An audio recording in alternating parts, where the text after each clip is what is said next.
And joining us now is North Central College political science professor Stephen Caliendo. Great to see you, my friend.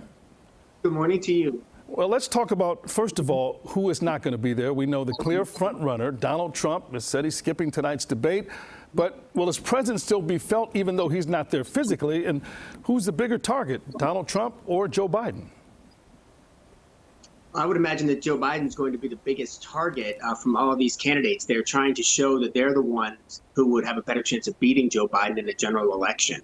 There will be some criticism of Donald Trump for sure. We'll expect it from Chris Christie, Asa Hutchinson. But I think a lot of those candidates have shown that they're not willing to criticize the former president. Implicitly, they're saying I would be a better candidate than he is. But many of them are going to defend him in his legal troubles and even praise some of the work that he did as president. All right, this debate, the first time Americans will have the chance to see all of the top Republican contenders, the top 8 who qualified, face off in one room for this debate. How critical is it in setting the stage for this 2024 primary race to see if anybody can challenge Donald Trump for the GOP nomination?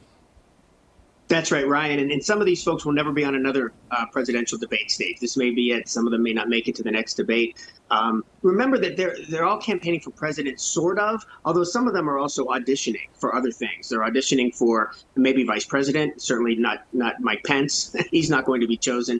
But they're auditioning for cabinet appointments. They're also auditioning maybe for media appearances, a show on Fox News, for instance. And so the degree to which they can connect with an audience, make a splash, that's going to matter a lot more than this campaign, because it's going to narrow down pretty quickly. So just trying to expand their political footprint, if you will, is to audition for the American people. All right, let's go back to Donald Trump.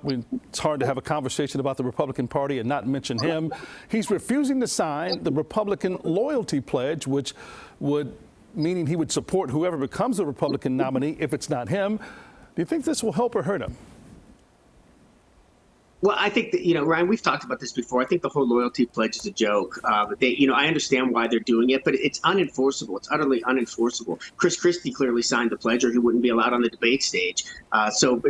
Donald Trump, it's been said many times that he demands absolute loyalty from people, but he gives loyalty to no one else. And I think that this idea with the pledge is, it was about Donald Trump. It was about, if you're going to enter the race, you got to make sure you're not going to criticize Donald Trump or run as a third-party contender if he gets the nomination. It wasn't really about supporting the eventual nominee, and I think it becomes clear when he refuses to sign the pledge. What'll be interesting to see is if he wants to get on a debate stage, will they waive that requirement later down the road? So I'll be looking for that. Yeah, good luck with that. Political science professor Stephen Caliendo, always appreciate your insight when you join us. It's great to see you. Have a wonderful day. Thank you, sir. Stay with CBS 2 for updates from the Republican presidential debate. CBS 2 political investigator Dana Kozlov will be live from Milwaukee throughout the day with reports.